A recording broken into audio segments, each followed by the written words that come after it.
আসসালামু আলাইকুম রহমতুল্লাহ। শুভ অপরাহ্ন, সকলকে স্বাগত।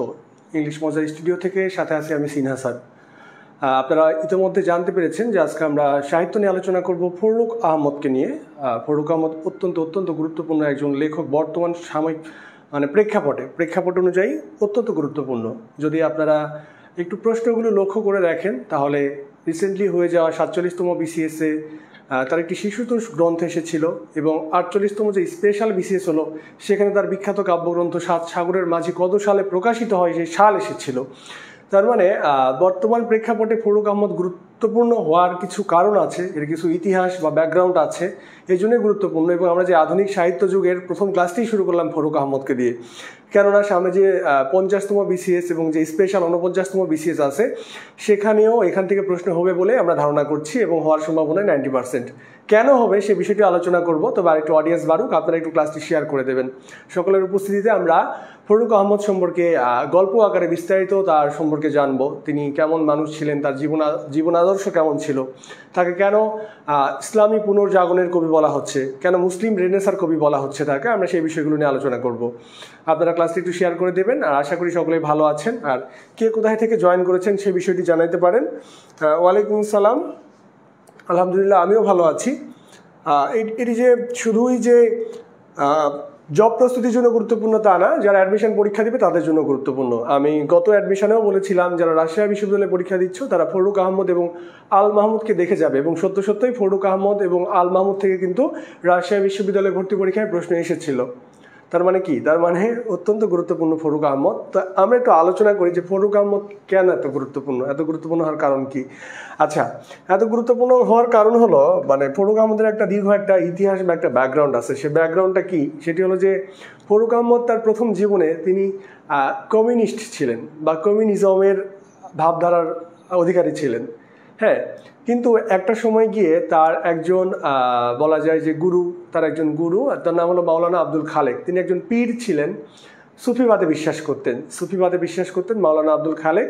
তিনি মাওলানা আব্দুল খালেকের সংস্পর্শে এসে তিনি ওনাকে বুঝাইতে চেষ্টা করেন যে আসলে ইসলাম ধর্ম বা ইসলামী হলো পূর্ণাঙ্গ জীবন ব্যবস্থা, এর মধ্যেই সকল মুক্তি অন্তর্নিহিত আছে। তো যুক্তিতর্ক উপস্থাপনের মাধ্যমে ফররুখ আহমদ পরাজিত হয়ে যান এবং পরাজিত হওয়ার পরে তিনি মুরিদ হয়ে যান সেই মাওলানা আব্দুল খালেকের এবং সুফিবাদ বা সুফি তত্ত্বে বিশ্বাস করেন। এবং তখন থেকে তার লেখার যেই ধাঁচ বা লেখার যেই ধরন সেটি কিন্তু আস্তে আস্তে ইসলামী পুনর্জাগরণের দিকে বা ইসলামী দিকে বেশি প্রবাহিত হয় এবং তিনি প্রচুর তার কাব্যগ্রন্থে আরবি এবং ফার্সি এই দুইটি ভাষার প্রয়োগ করেন। শুধু যে তাই না, তাহলে বর্তমান সময়ে আসার কারণ কি? বর্তমান সময়ে আসার অন্যতম একটি কারণ হলো যে ফররুখ আহমদ কিন্তু আমাদের যে 1971 সালে স্বাধীনতার যুদ্ধ হয়েছিল সেই যুদ্ধে কিন্তু তিনি চাননি যে বাংলাদেশ পৃথক হোক, পূর্ব পাকিস্তান পশ্চিম পাকিস্তান পৃথক হোক, যেই ধারণাটি ছিল আমাদের একটি রাজনৈতিক দলেরও। তো সেই জন্য সেই রাজনৈতিক দল মনে করে যে ফররুখ আহমদ তাদের ভাবধারার বা তাদের আদর্শের কবি। তো সেই জন্য দেখা যাচ্ছে যে পতিত সরকার, যে সরকারটি পড়ে যাওয়ার পর বর্তমান প্রেক্ষাপটে বা বর্তমান সময়ে ফররুখ আহমদ অত্যন্ত গুরুত্বপূর্ণ হয়ে উঠেছেন। আগে যদিও মাঝে মাঝে আসতো, কিন্তু এখন প্রায় বিভিন্ন এক্সামে আসতেছে। ইভেন যে ব্যাংক এক্সামগুলো হলো সেখানে ফররুখ আহমদ থেকে প্রশ্ন হয়েছে। তো আমরা ফররুখ আহমদ সম্পর্কে বিস্তারিত জানবো ইনশাল্লাহ। তো দেখুন যে ফররুখ আহমদ জন্মগ্রহণ, ইভেন একটা পরীক্ষায় ফররুখ আহমদের জন্ম মৃত্যু সাল পর্যন্ত এসেছে, তো অত্যন্ত গুরুত্বপূর্ণ, বুঝতেই পারছেন। তো ফররুখ আহমদের খুঁটিনাটি পড়ে যেতে হবে। আমি এই যে পরীক্ষা দিলাম 47তম বিসিএস, সেখানে আমি নিজেও ফররুখ আহমদের একদম খুঁটিনাটি সব কিছু পড়ে গিয়েছিলাম, কারণ জানতাম যে এখান থেকে একটা প্রশ্ন হবে এবং এসেছিল। আমি কিন্তু আপনাদেরকে সাজেশন প্রোভাইড করেছিলাম, সেই সাজেশনের মধ্যেও কিন্তু যে শিশুতোষ গ্রন্থটি এসেছিল সেটি দিয়েছিলাম। আশা করি আপনারা উত্তর করতে পেরেছেন। আর যদি না করতে পারেন, নেক্সট টাইম যেন আর ভুল না হয় সেই জন্য ক্লাসটি গুরুত্ব সহকারে করবেন এবং ক্লাসটি একটু শেয়ার করে দেবেন। আচ্ছা, জন্ম তারিখ 10 জুন 1928 খ্রিস্টাব্দ, যশোরের মাজাইল গ্রামে, বর্তমান সময়ে মাগুরাতে, কারণ বৃহত্তর যশোর ভেঙে যে মাগুরা হলো সেই জন্য বর্তমান মাগুরা, কিন্তু যখন জন্মগ্রহণ করেন তখন ছিল সেটি যশোরের মাজাইল গ্রাম। তো আপনারা একটা বিষয় খেয়াল করবেন, একজন লেখকের জন্য জব এক্সামের ক্ষেত্রে 3টি জিনিস গুরুত্বপূর্ণ। জন্ম মৃত্যু সালটা অবশ্যই গুরুত্বপূর্ণ, মানে খুব বেশি গুরুত্বপূর্ণ না, তবে মনে রাখতে পারলে ভালো, বিশেষ করে স্পেশাল কবি আল মাহমুদ, ফররুখ আহমদ এদের। আচ্ছা, জন্মস্থানটা গুরুত্বপূর্ণ। ঠিক এভাবে প্রশ্ন হতে পারে যে মাজাইল গ্রামে জন্ম কোন কবির? বা মাজ আইল গ্রামে জন্ম কোন লেখকের, এভাবে অনেক প্রশ্ন হয়েছে, সামনেও হবে। তাহলে আমরা অবশ্যই গ্রামটা আমরা মনে রাখবো। তারপরে যে বিষয়টি গুরুত্বপূর্ণ সেটি হলো যে তার মৃত্যু হতে পারে যে ফরুক আহমদের জন্ম মৃত্যু সাল কোনটি, ঠিক এভাবে অপশান দিয়ে একবার একটা পরীক্ষা এসেছে 1928 থেকে 1974, এই জায়গাটা গুরুত্বপূর্ণ। তিনি কি হিসেবে কি পেশায় নিয়োজিত ছিলেন, কি করেছেন? তিনি মূলত ছিলেন বেতার শিল্পী, ঠিক আছে। তিনি পাকিস্তান, ঢাকা, বাংলাদেশের বেতারের নিজস্ব শিল্পী ছিলেন। কিন্তু শিল্পী থাকা সত্ত্বেও তিনি 1945 সালে মাসিক মোহাম্মদী পত্রিকার ভারপ্রাপ্ত সম্পাদক ছিলেন। কি ছিলেন? ভারপ্রাপ্ত সম্পাদক হিসেবে দায়িত্ব পালন করেন 1945 সালে। তার কবিতার মূল বিষয় হলো মানবতাবাদ, ইসলামী ঐতিহ্য তার লেখার মূল বিষয়। আপনারা সকলেই এত কিছু না জানলেও অন্তত এতটুকু জানেন যে মুসলিম রেনেসার কবি বলা হয় ফরুক আহমদকে, ইসলামী পুনর্জাগরণের কবি বলা হয়, আবার মুসলিম পুনর্জাগরণবাদী কবি বলা হয়। কেন বলা হয় আমরা একটু পরে ব্যাখ্যা করব। ফরুক আহমদ নামের বানানটা একটু লক্ষ্য করবেন, নোট আহমেদ, ময় একার কিন্তু না, আহমেদ না। আপনারা কিন্তু ভুল করে অনেকে এই যে ময় একার উচ্চারণ করেন, কিন্তু অনেক সময় বানান দিতে পারে, নিজের কোনটি শুদ্ধ বানান, লেখকের নামের বানান দিতে পারে, সেখানে কিন্তু ময় একার আর আপনাকে কনফিউজ করবে। এই জন্য আমি স্পেশালি আপনাকে একটু স্মরণ করাই দিলাম, এখানে কিন্তু ময় একার হবে না, কি হবে? শুধু আহমদ। তারপর লক্ষ্য করুন যে তিনি মূলত ছিলেন ইসলামী স্বাতন্ত্র্যবাদী কবি। তার কবিতায় প্রচুর আরবি ফার্সি শব্দের প্রয়োগ আছে, প্রচুর, এবং এতটাই আরবি ফার্সি শব্দের প্রয়োগ আছে যে অনেক সাহিত্য সমালোচক বা সাহিত্য বিশ্লেষক বলেছেন যে ওনার কবিতা পড়তে গেলে বাংলা অভিধান নিয়ে কাজ হবে না, ওই আরবি ফার্সি অভিধান নিয়ে বসতে হবে শব্দের অর্থ বের করতে। এবং তার সাহিত্য আন্দোলন হলো রোমান্টিকতা, তিনি রোমান্টিকতা নিয়েও তার লেখালেখি করেছেন। আচ্ছা, এখন আমরা একটু আলোচনা করতে যাই তাকে কেন এই ইসলামী পুনর্জাগরণের কবি বলা হচ্ছে। ইসলামী পুনর্জাগরণের কবি কেন বলা হয়? এটি লিখিত প্রশ্ন, সাধারণত লিখিততে এসে থাকে যে ফরুক আহমদকে কেন ইসলামী পুনর্জাগরণের কবি বলা হয়। তো ফরুক আহমদ যেই সময়টাতে লেখালেখি করেন ওই সমসাময়িক যুগে বা সমসাময়িক প্রেক্ষাপটে তখনকার যে মুসলিম সমাজ, বা আমরা যদি বর্তমানেও ধরি, মুসলিম সমাজ অধঃপতিত ছিল। অধঃপতিত মানে নিম্নমুখী, ডিক্রিজিং, ঠিক আছে। তো সেই সময় তিনি যেই বাংলার, শুধু বাংলা না, আমাদের এই পৃথিবীতে যে মুসলিমদের একটা গৌরবময় বা একটা উজ্জ্বল ইতিহাস এবং ঐতিহ্য ছিল, সেই ইতিহাস এবং ঐতিহ্যকে ধারণ করে তিনি এই অধঃপতিত সমাজের মানুষকে দেখাইতে চেয়েছেন যে আসলে মুসলিম এখন যে প্র্যাকটিসটা হচ্ছে বা এখন যে চর্চা হচ্ছে সেটা আসলে ইসলাম না, সেটা আমাদের মুসলিমদের আসল চর্চা না। আমাদের একটা গৌরবময় বা একটা উজ্জ্বল ইতিহাস আছে, সেই ইতিহাস থেকে তিনি বিভিন্ন উপাদান সমীকৃত করে তিনি কিন্তু তার সাহিত্য রচনায় মনোনিবেশ করেছেন এবং তার সাহিত্যের মাধ্যমে মুক্তির আকাঙ্ক্ষা, বর্তমান যে অধঃপতিত সমাজ সেই সমাজের মুক্তির আকাঙ্ক্ষা প্রত্যাশা করেছেন। এই জন্য কি বলা হচ্ছে? তাকে ইসলামী পুনর্জাগরণের কবি বলা হচ্ছে বা পুনর্জাগরণবাদী কবি বলা হচ্ছে।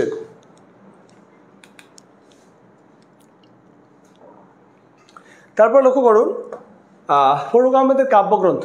তো কাব্যগ্রন্থ থেকে খুব বেশি ডিপ প্রশ্ন হয় না, কিন্তু সরাসরি কাব্যগ্রন্থ আর কিছু শিশুতোষ গ্রন্থ আছে, এই জায়গাগুলো থেকে প্রশ্ন হয়, কিন্তু ঘুরে ফিরে আমরা এসব গুলায় ফেলি বা মনে থাকে না। তো চলুন আমি ছন্দ আকারে আপনাদের একটু মনে রাখার একটা টেকনিক দিয়ে দিই যে কীভাবে মনে রাখতে পারেন। ঠিক এভাবে আমার যে লাইনটি সাজানো আছে ঠিক এভাবে আপনারা যদি পড়েন আশা করি আপনাদের আর ভুল হবে না। যেমন ফরুক আহমদ, মানে যেহেতু তার কবিতা সেহেতু তার নামটা সামনে রাখা আছে, কারণ অনেক সময় দেখা যায় যে ছন্দ বা টেকনিক মুখস্থ করার পরেও আপনারা এত ছন্দ মুখস্থ করে ফেলেন যে আসলে কোনটি কার ছন্দ সেটি মনে করায় দায় হয়ে যায়, তাই না? ছন্দের কিন্তু দুইটা দিক আছে, একটা ভালো দিক, ইতিবাচক দিক, একটা নেতিবাচক দিক। ইতিবাচক দিক যে আপনার মনে রাখতে সাহায্য করে, আর নেতিবাচক দিক হলো যে খুব বেশি ছন্দ পড়ার জন্য কোনটি কোন কবি বা কোন সাহিত্যিকের ছন্দ সেটি মাথায় থাকে না। তো সেই জন্য আপনি প্রথমেই পড়বেন যে ফরুক আহমদ কি করছে, সিরাজুম মুনিরা, একটা মেয়ের নাম, সিরাজুম মুনিরা নওফেল ও হাতেমকে নিয়ে, কাকে নিয়ে? নওফেল ও হাতেমকে নিয়ে 7 সাগর পাড়ি দিতে লাগলে মুহূর্তের মধ্যে হাতেম তাই উপস্থিত হয়। তাহলে আমরা একটু লাইনটা আরেকবার পড়ি। ফরুক আহমদ, লেখক ফরুক আহমদ, কাকে কাকে? সিরাজুম মুনিরা নওফেল ও হাতেমকে নিয়ে, 3 জন। সিরাজুম, যদিও নওফেল ও হাতেম একটি কাব্যগ্রন্থ, সিরাজুম মুনিরা নওফেল মানে কাব্যনাট্য, সিরাজুম মুনিরা নওফেল ও হাতেমকে নিয়ে 7 সাগর পাড়ি দিতে লাগলে মুহূর্তের মধ্যে হাতেম তাই উপস্থিত হয়। তাহলে এই লাইনে যে কয়টি নাম আছে আমরা একটু দেখি কি কি নাম আছে। প্রথমে রয়েছে হলো সিরাজুম মুনিরা, সিরাজুম মুনিরা, তারপরে রয়েছে হলো নওফেলু হাতেম, নওফেলু হাতেম। তারপরে রয়েছে হলো সাত সাগরের মাঝি। সাত সাগরের মাঝির জন্যই কিন্তু ফররুখ আহমদ সবচেয়ে বেশি মানে খ্যাতি লাভ করেছেন। তারপর রয়েছে মুহূর্তের কবিতা। মুহূর্তের মধ্যে যেটি সেটা হলো মুহূর্তের কবিতা, এটি সনের সংকলন। এই পাশে সবগুলো আবার বিস্তারিত লিখব। মুহূর্তের কবিতা। আর 5 নাম্বার দেখতে পাচ্ছেন হাতেম তাই। আচ্ছা, নামগুলোর পাশাপাশি কি গুরুত্বপূর্ণ, কি আসতে পারে, আমরা সেই জায়গাগুলো একটু দেখি। নামগুলোর পাশাপাশি এখানে কি আসতে পারে। তো একটা বিষয় মাথায় রাখবেন যে যেহেতু আমাদের সিরাজুম মুনিরা প্রথমে লেখা ছিল, সিরাজুম মুনিরা দিয়ে আমরা শুরু করি। সিরাজুম মুনিরা হলো এক ধরনের কাহিনী কাব্য। এটি 1952 সালে প্রকাশিত হয়। 1952 সালে প্রকাশিত হয়। এক ধরনের বলা হচ্ছে হলো কাহিনী কাব্য। কাহিনী কাব্য। এখানে যেই দান করা বা মানুষকে হলো সাহায্য সহযোগিতার মাধ্যমও কি নিজেকে যে মানে নিজের যে মুক্তি পাওয়া যায়, নিজের যে একটা কল্যাণ সাধিত হয়, সেই বিষয়টি নিয়ে তিনি এখানে আলোচনা করেছেন সিরাজুম মুনিরাতে। এটি কাহিনী কাব্য এবং এই সিরাজুম মুনিরা গ্রন্থটি তিনি উৎসর্গ করেন তার সেই পীরকে, তার সেই পীর মাওলানা আব্দুল খালেককে। মাওলানা আব্দুল খালেকের সম্মানে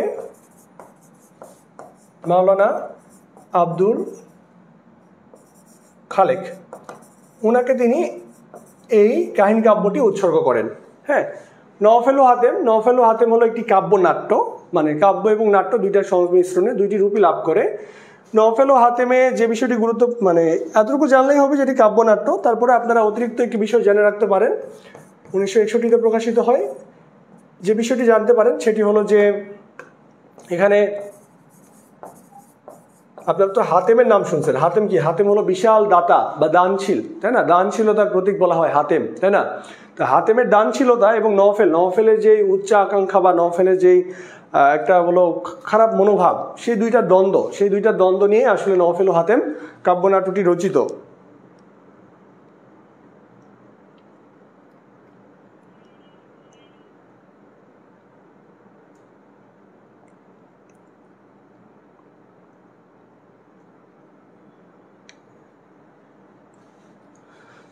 ওকে, তাহলে নওফেল হাতেম কি? দানশীলতা আত্মত্যাগ, এই বিষয়গুলো এখানে মূল কথা। তো এগুলো আসার কথা না, আপনারা শুধু কাব্যনাট্য জানলে হবে। সাত সাগরের মাঝি নিয়ে আমরা পরবর্তী স্লাইডে বিস্তারিত আলোচনা করব।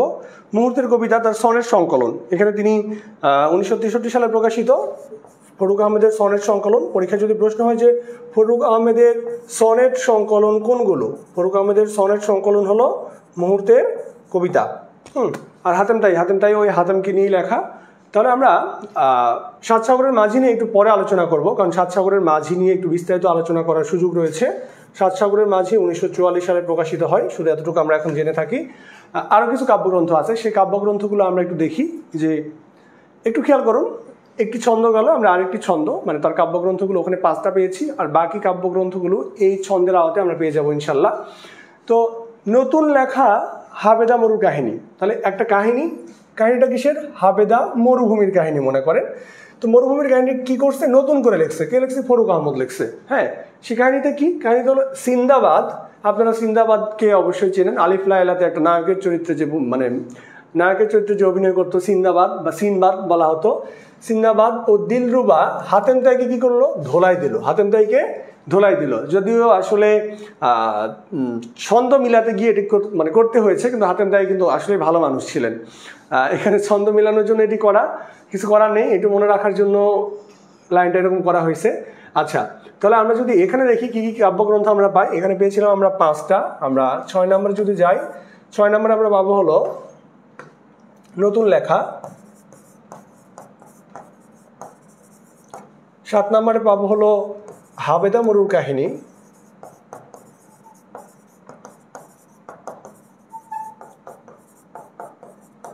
8 নম্বরে আমরা পাচ্ছি সিন্দাবাদ। 9 পাচ্ছি আমরা দিলরুবা। 10 পাচ্ছি আমরা হাতেম তাই। আর 11তে পাচ্ছি আমরা ধোলাই কাব্য। তাহলে এই যে এই 11টি কাব্য কিন্তু আপনি মনে রাখলে এর বাইরে কিন্তু আর আসার মতো কাব্য নাই, এর বাইরে আর ফরুক আহমদের কোনো কাব্য নেই। ঠিক আছে, তাহলে আমরা এই 2টি ছন্দ বা 2টি লাইনের মাধ্যমে আমরা অন্তত ফরুক আহমেদের কাব্যগুলো মনে রাখবো, এবং কোনটি কোন ধরনের কাব্য এই জায়গাটা মনে রাখতে হবে। যেমন এই যে একটু আগে বললাম যে নওফাল হাতিম কাব্যনাট্য, মুহূর্তের কবিতা সনেট সংকলন, আর সিরাজুল মুনিরা হলো কাহিনী কাব্য, এই জায়গাটুকু মনে রাখতে হবে। ঠিক আছে, আচ্ছা তাহলে এই গেল আমাদের ফরুক আহমদের 11টি কাব্যগ্রন্থ। আচ্ছা, আমরা এখন একটু সাত সাগরের মাঝি নিয়ে একটু বিস্তারিত জানবো। সাত সাগরের মাঝি অত্যন্ত গুরুত্বপূর্ণ, তার প্রধান কাব্যগ্রন্থ বলা যায় সাত সাগরের মাঝিকে। সাত সাগরের মাঝি, এই সাত সাগরের মাঝি কাব্যটি 1944 সালে প্রকাশিত। 1944 সালে প্রকাশিত এই কাব্যের এটি হলো ফরুক আহমেদের প্রথম প্রকাশিত কাব্যগ্রন্থ। ফরুক আহমেদের প্রথম প্রকাশিত, মাথায় রাখবেন যে প্রথম প্রকাশিত ও শ্রেষ্ঠ কাব্যগ্রন্থ। পরীক্ষায় যদি প্রশ্ন হয় যে ফরুক আহমদের প্রথম প্রকাশিত ও শ্রেষ্ঠ কাব্যগ্রন্থ, ফরুক আহমদের প্রথম কাব্যগ্রন্থ কোনটি, তাহলে অবশ্যই সাত সাগরের মাঝি প্রথম প্রকাশিত ও শ্রেষ্ঠ কাব্যগ্রন্থ। এর উপজীব্য বিষয় ছিল হলো ইসলামের ইতিহাস ও ঐতিহ্য। উপজীব্য বিষয়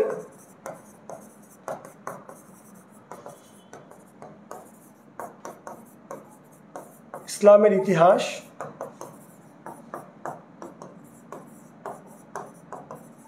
ও ঐতিহ্য। তাহলে পরীক্ষা যদি প্রশ্ন হয়, যেমন একটু খেয়াল করবেন যে 47তম BCS এর প্রশ্ন হলো যে রক্তকরবী নাটকের মূল বিষয়বস্তু কি। এভাবে যদি প্রশ্ন হয় যে সাত সাগরের মাঝি কাব্যগ্রন্থের উপজীব্য বিষয় কি বা মূল বিষয় কি, তাহলে কিন্তু প্রশ্নের উত্তর হবে কি ইসলামের ইতিহাস ও ঐতিহ্য।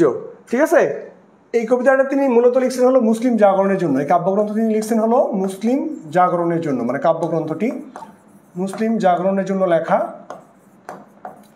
মুসলিম জাগরণের জন্য লেখা, এবং এখানে 19টি কবিতা আছে। এই কাব্যগ্রন্থে মোট কবিতার সংখ্যা 19। মোট কবিতা হলো 19টি।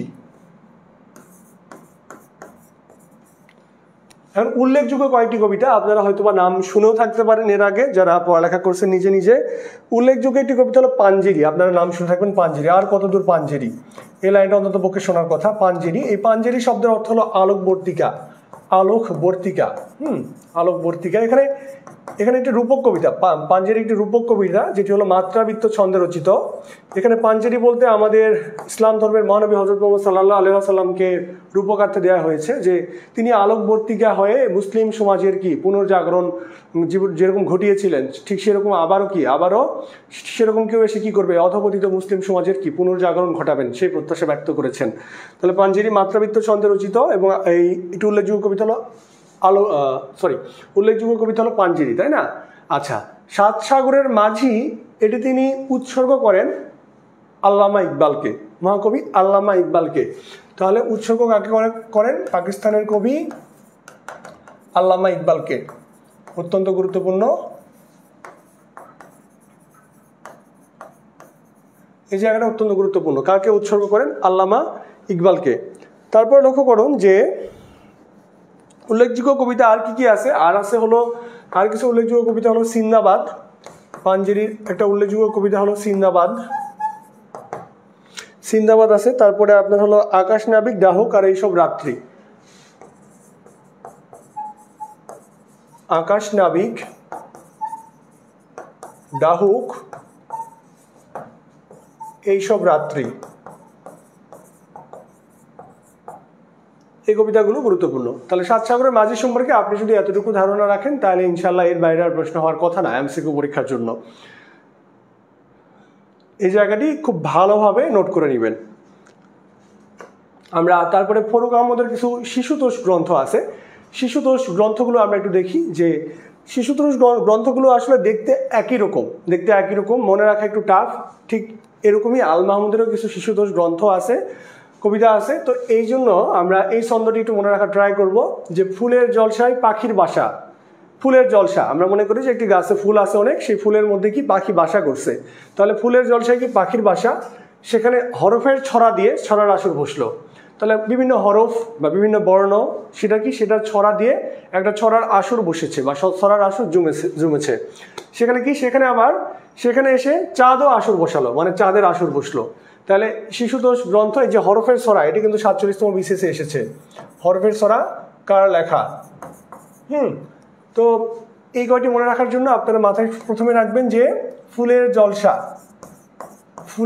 জলসায় বাসা বাঁধছে কে? বাসা বাঁধছে হলো পাখি। তাহলে ফুলের জলসায় বাসা বাঁধছে হলো পাখি, তার মানে কি পাখির বাসা। সেখানে কি হচ্ছিল? সেখানে হরফের ছড়া দিয়ে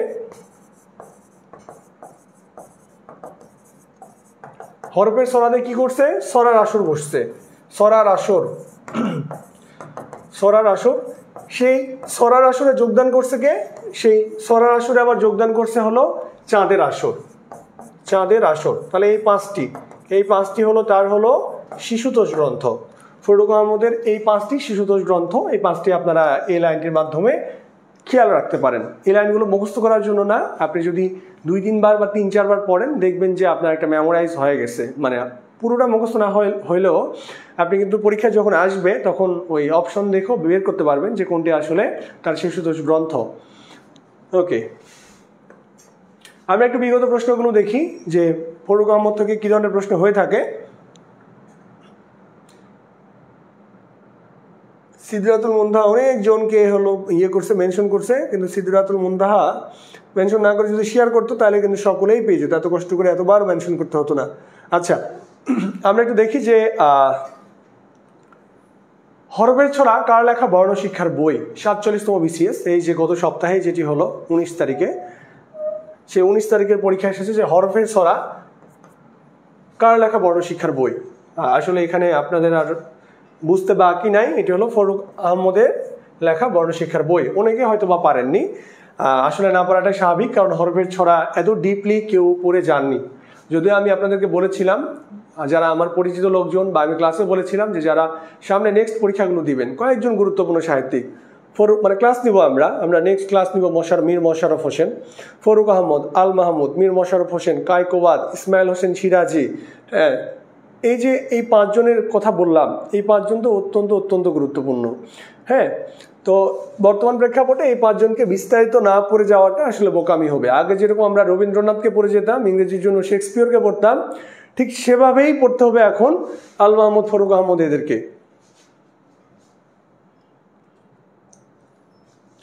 তারপর আমরা দেখি যে 2 নম্বর প্রশ্নটি, যে ফরুক আহমদের 7 সাগরের মাঝি কত সালে প্রকাশিত হয়? কত সালে? এটি আসলে 47 না, এটি 48তম স্পেশাল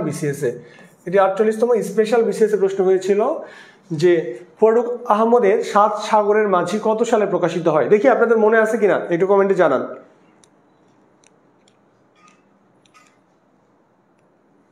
ফরুক আহমদের 7 সাগরের মাঝি কত সালে প্রকাশিত হয়?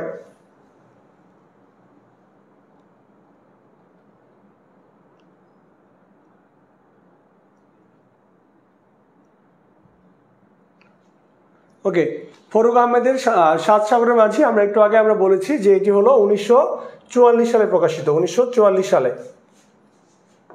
তারপর দেখুন যে বাংলাদেশের ইসলামী রেনেসার কবি, মানে এটি একবারই যে এসেছে ব্যাপারটি এরকম না, এটি অনেকবার এসেছে। এটি কোনো আমল বা কোনো প্রেক্ষাপট নেই, রাজনৈতিক কোনো প্রেক্ষাপট নেই এই প্রশ্ন আসার পিছে। এই প্রশ্ন বহুবার এসেছে, বিগত সময় এসেছে, এবারও এসেছে। আমরা মাত্র একটা রেখেছি যে বাংলাদেশ বিমান এয়ারলাইন্স অ্যাডমিন অ্যাসিস্ট্যান্ট 2023 এসেছিল। শুধু যে এখানে এসেছে তা না, হয়তোবা আমরা যদি খোঁজাখুঁজি করি দেখবো যে এই প্রশ্নটি 20 বারেরও বেশি বিভিন্ন চাকরি পরীক্ষায় এসেছে। তো অত্যন্ত গুরুত্বপূর্ণ। এটি আপনাদের আশা করি মুখস্থ আছে এমনিতেও, যে বাংলাদেশের ইসলামী রেনেসার কবিকে আমাদের ফরুক আহমদ। এবং তিনি কিন্তু প্রচুর কি করেন, আরবি এবং ফার্সি ভাষা কোন দেশে জানেন তো আশা করি, ইরানের ভাষা, ইরানের পার্সি থেকে ফার্সি। তাহলে প্রচুর কি আরবি ও ফার্সি ভাষা প্রয়োগ করেন।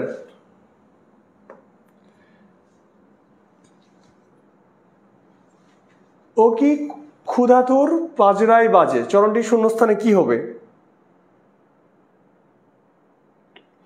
দেখি এই প্রশ্নটির উত্তর কেউ পারবেন কিনা।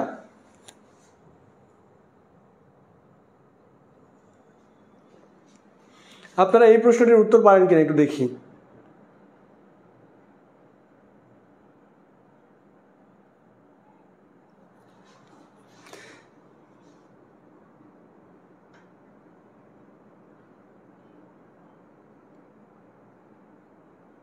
দেখেন এরকম কিন্তু ডিপ প্রশ্ন আগে হয়েছে, এরকম কিন্তু ডিপ প্রশ্ন এখনও হতে পারে। তো সেই ক্ষেত্রে আপনারা কি করতে পারেন, আপনারা কিন্তু দু একটা কবিতা একটু পড়ে নিতে পারেন।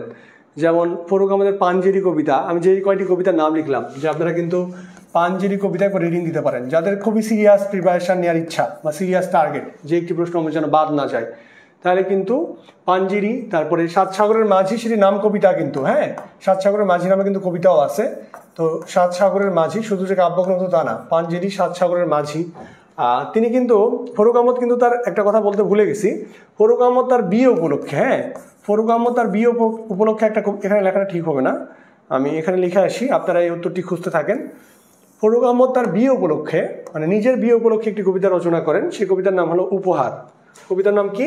উপহার। নিজ বিয়ে উপলক্ষে রচিত কবিতা, নিজ বিয়ে উপলক্ষে রচিত কবিতা হলো উপহার। নিজের বিয়ে উপলক্ষে নিজেই উপহার নামে একটি কবিতা রচনা করেন। আচ্ছা, তাহলে আপনাদেরকে যে কথাটি বললাম, যে যদি এই ধরনের ডিপ প্রশ্নের উত্তর করতে চান, তাহলে কিন্তু আপনাকে দু একটা কবিতা একটু দেখে রাখতে হবে। পাঞ্জেরি সাত সাগরের মাঝি, আসলে এই ধরনের প্রশ্ন আসলে, এবার না এই লাইন এসেছে, আপনারা পড়ে গেলেন প্রশ্ন ব্যাংক, হয়তো বা পেতেও পারেন, কিন্তু এই ধরনের প্রশ্ন আসলে না পারার সম্ভাবনাটাই বেশি। তো সেই জন্য আমি বলবো যে আপনারা এমনিতেই মনের খোরাক মেটানোর জন্য পাঞ্জেরি সাত সাগরের মাঝি কবিতা পড়তে পারেন, কাব্য পড়তে পারেন। তো পরীক্ষায় পারার জন্য যে বাড়তে হবে ব্যাপারটি এরকম না। আসলে যদি প্রশ্নকর্তা আপনাকে আটকাইতে চায়, আটকাইতে পারবেই, এটা অস্বাভাবিক কিছু না। তো সেই জন্য আমরা তো অত ভিতরে ঢুকে একদম সব কিছু প্রিপারেশন নেওয়া সম্ভব না।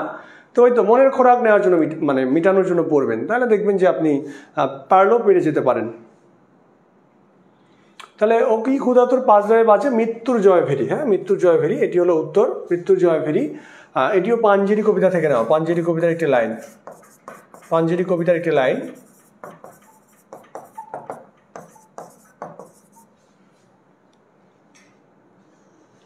হ্যাঁ সিদ্ধাতুল মুনতাহা উত্তর করছে মৃত্যুর জয় ভেরি, দুইজন উত্তর করছে, ভেরি গুড।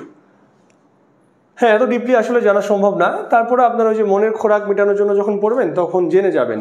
আর এই প্রশ্নটি যদি আসে তাহলে রিপিট আসবে, যদি এত ডিপ প্রশ্ন আসে তাহলে দেখা যাবে যে রিপিট এই প্রশ্নটি আবার চলে আসবে। 23 সালে এসেছে। আচ্ছা, তারপরের প্রশ্নটি আমরা দেখি, যে ফরুক আহমদের নওফেল ও হাতেম কোন শ্রেণীর নাটক? একটু আগে আমরা বলেছি যে নওফেল ও হাতেম কোন শ্রেণীর নাটক। একটু আগে বললাম যে হাতেম কি, হাতেম হলো দাতা বা দানশীল, দাতা বা দানশীল, আর নওফেল কি, অহংকারী মানুষ, তাই না? তাহলে এই দুজনের যে একটা দ্বন্দ্ব, সেটাই হলো এটার মূল বিষয়। তাহলে এটা কি ধরনের নাটক একটু বলুন তো, নাটক না সরি, কি ধরনের কাব্য?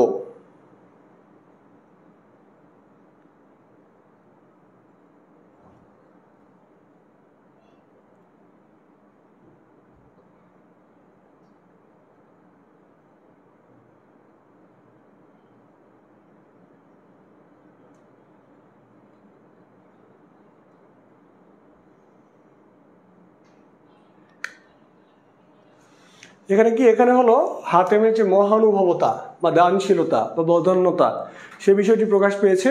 সে বিষয়টি, এটি হলো একটি কাব্যধর্মী নাটক। কি বলা হচ্ছে? কাব্যধর্মী নাটক বলা হচ্ছে নওফেল ও হাতেমকে। তারপর আমরা দেখি যে ফরুক আহমদের শ্রেষ্ঠ কাব্যগ্রন্থের নাম কি? এতক্ষণে আপনাদের আর বুঝতে অসুবিধা নাই বা বুঝতে দেরি নাই যে শ্রেষ্ঠ কাব্যগ্রন্থ কোনটি। যদি অনেক আগে এসেছিল 29তম BCS-এ, কিন্তু আশা করি এই ধরনের প্রশ্ন আপনারা মিস করবেন না। তো এখন কিন্তু এই ধরনের প্রশ্ন আসার চান্স কম, এখন কিন্তু ডিপ একটু প্রশ্ন হওয়ার চান্স বেশি। যেমন সাত সাগরের মাঝির মূল উপজীব্য বিষয় কি, এ ধরনের প্রশ্ন হতে পারে। তাহলে মূল উপজীব্য বিষয় কি? ইসলামের ইতিহাস, তাই না? ইসলামের ইতিহাস এবং ঐতিহ্য, সেটি হলো মূল উপজীব্য বিষয়। তাহলে এখন আপনারা একটু খেয়াল করবেন যে যেই সাহিত্যকর্মগুলি পড়ছেন, নাম পড়ার পাশাপাশি প্রয়োজনে দেখছেন যে বইয়ে খুব ডিপলি দেওয়া নাই, অন্তত ফোনে বা নেটে একটু সার্চ করবেন, সার্চ করে দেখবেন যে এটির মূল বিষয় কী বা উপজীব্য বিষয় কী, বিশেষ করে গুরুত্বপূর্ণগুলোর। যেমন আমি তো বলে দিলাম সাত সাগরের মাঝি, হতে পারে আপনার এটি মনে হচ্ছে যে এটি জানা দরকার, তাহলে অন্তত এতটুকু সার্চ দেন যে উপজীব্য বিষয় কী, তাহলে দেখবেন যে এক কথা একটা উপজীব্য বিষয় আসবে। ওই জিনিসটি একটু জেনে রাখুন, কারণ এখন কিন্তু আর সাল আসে না, জন্মসাল মৃত্যুসাল আসে না, এখন কিন্তু অনেক চেঞ্জ। আগে দেখা যেত যে পরীক্ষার মধ্যে কিন্তু জাস্ট একটা নাম জানতে চাইছে যে রক্তকরবী কার লেখা নাটক, কিন্তু এখন কিন্তু আর জানতে চাচ্ছে না যে রক্তকরবী কার লেখা, এখন জানতে চায় রক্তকরবীর মূল বিষয়বস্তু কী বা উপজীব্য বিষয় কী। হ্যাঁ, তো এই জন্য কিন্তু আমাদের একটু ডিপ পড়তে হবে। আর ওই দিন আর নাই, এখন কম্পিটিশন অনেক অনেক বেশি, সবাই খুবই সিরিয়াস স্টুডেন্ট। তো সেই কম্পিটিশনে আমাদের টিকতে গেলে আমাদের পড়ালেখা কিন্তু ওই গতানুগতিক বা সেই ট্র্যাডিশনাল পড়ালেখার মধ্যে থাকলে আর চলবে না। আপনি যে চাকরি নেন না কেন আপনার বেসিক স্ট্রং করতে হবে, ক্লিয়ার করতে হবে।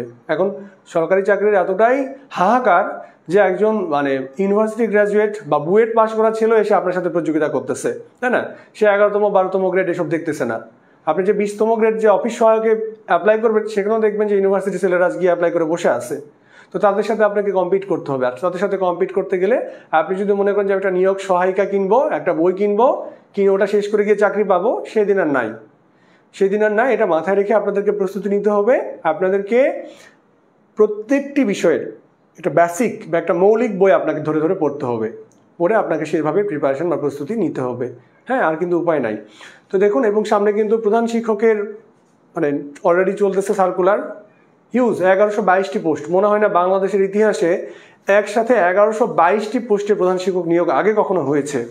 তো এটি কিন্তু 11 গ্রেডের একটি চাকরি, আপনার কোনো রিটেন নেই, 2-3 মাসের মধ্যেই নিয়োগ প্রক্রিয়া একদম ঝকঝকা, মানে আপনি হেড টিচার হয়ে বসে থাকবেন। তো আপনি কেন এই সময়টা কাজে লাগাবেন না? অবশ্যই অবশ্যই বি সিরিয়াস। যাদের সরকারি চাকরি পাওয়া খুবই খুবই ইচ্ছা দরকার, তারা একদম সিরিয়াস হয়ে লেগে পড়েন, আর সময় নষ্ট করেন না, 2-3টা মাস একটু পড়ালেখার মধ্যে ডুব দেন, ঠিক আছে? তাহলে কিন্তু যে 1122টি সিট, আপনি কিন্তু 3 মাসের মাথায় একজন হেড টিচার হয়ে যেতে পারেন একজন প্রাইমারি স্কুলের। তো এই সুযোগটা আসলেই মিস করা ঠিক হবে না। তো ইসলামের ইতিহাস ও ঐতিহ্য কোন কাব্যের উপজীব্য? আমরা এর আগে যে প্রশ্নটি পড়েছি যে 7 সাগরের মাঝি ফরুক আহমদ। সূরা ইসলাম। ওয়ালাইকুম আসসালাম, ভালো আছি আলহামদুলিল্লাহ। তাহলে কি ইসলামের ইতিহাস ও ঐতিহ্য যে কাব্যের উপজীব্য সেটি হলো 7 সাগরের মাঝি ফরুক আহমদ। ওকে, এবং আমি যে কয়টি কবির নাম বললাম তার মধ্যে আরও একটি কবি অ্যাড করে নেবেন আপনারা, সেটি হলো জসিমউদ্দিন, কবি জসিমউদ্দিন। আপনার যদি একটু শর্ট সাজেশন আমি দিয়েই ফেলি যে কোন রাইটারগুলো সবচেয়ে বেশি গুরুত্বপূর্ণ বর্তমান প্রেক্ষাপটে। বর্তমান প্রেক্ষাপটে সবচেয়ে গুরুত্বপূর্ণ হলো ফরুক আহমদ, আল মাহমুদ, কবি আল মাহমুদ। তারপরে আসে কায়কোবাদ, মীর মোশাররফ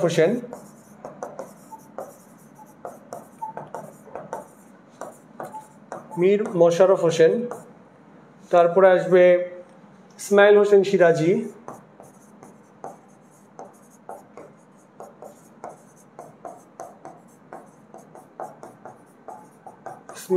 সিরাজি, তারপরে গুরুত্বপূর্ণ হলো জসিমউদ্দিনের বানানটি একটু খেয়াল করবেন, নামের বানান।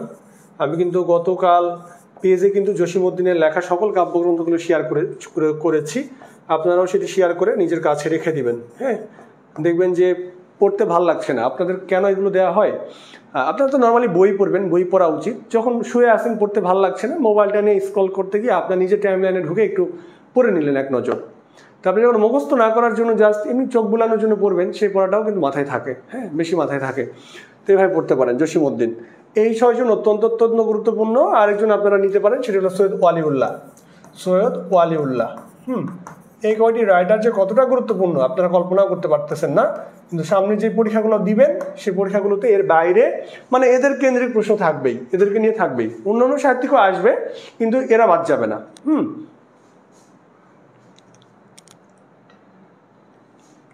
তো আমরা ধারাবাহিকভাবে সাথে থাকেন, ধারাবাহিকভাবে আমরা এই প্রত্যেকটি সাহিত্যিক যতগুলো নাম লিখলাম, যাদের নাম লিখেছি সবাইকে নিয়ে আমরা ক্লাস নেব। তবে আপনাদের উপস্থিতিটা একটু বাড়াইতে হবে আর একটু শেয়ারটা একটু বাড়াইতে হবে, তাহলে কিন্তু আমরা অনুপ্রেরণা পাবো ক্লাস নেওয়ার।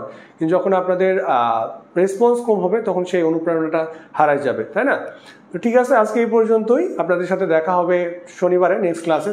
সেদিন আমরা মীর মোশাররফ হোসেনের A to Z আদ্যপান্ত যা কিছু আছে সব নিয়ে আলোচনা করবো ইনশাল্লাহ। সবাই ভালো থাকবেন, সুস্থ থাকবেন এবং প্রস্তুতি চালায় যান। যে নিয়োগগুলো হচ্ছে এই নিয়োগের অফার মানে সুযোগগুলো মিস না করি আমরা। হ্যাঁ, কারণ সামনে কিন্তু একটা নির্বাচনের আগেই যদি কিছু করে নিতে পারেন তাহলে কিন্তু আলহামদুলিল্লাহ। কারণ দেশ একটা অস্থিতিশীল হতেও পারে, আমরা আল্লাহ না করুক সেরকম কিছু না হোক, হতেও পারে। তার আগেই যে নিয়োগ প্রসেসগুলো চলতেছে সেগুলোর মধ্যে একটা জব সিকিউর করা মানে আপনার কিন্তু একটা লাইফের বিশাল অর্জন খুব সহজেই। আর এখন নিয়োগগুলো কিন্তু অত্যন্ত দ্রুত হচ্ছে। আর পিএসসি নিয়োগ দিবে প্রধান শিক্ষক, তার মানে চিন্তা করেন যে পরীক্ষা হওয়ার 1 মাসের মধ্যে নিয়োগ সম্পন্ন হয়ে যাবে, 1-1.5 মাসের মধ্যে। হ্যাঁ, ওকে, আজকে এই পর্যন্তই, দেখা হবে আপনাদের সাথে পরবর্তী ক্লাসে। আল্লাহ হাফেজ, আসসালামু আলাইকুম।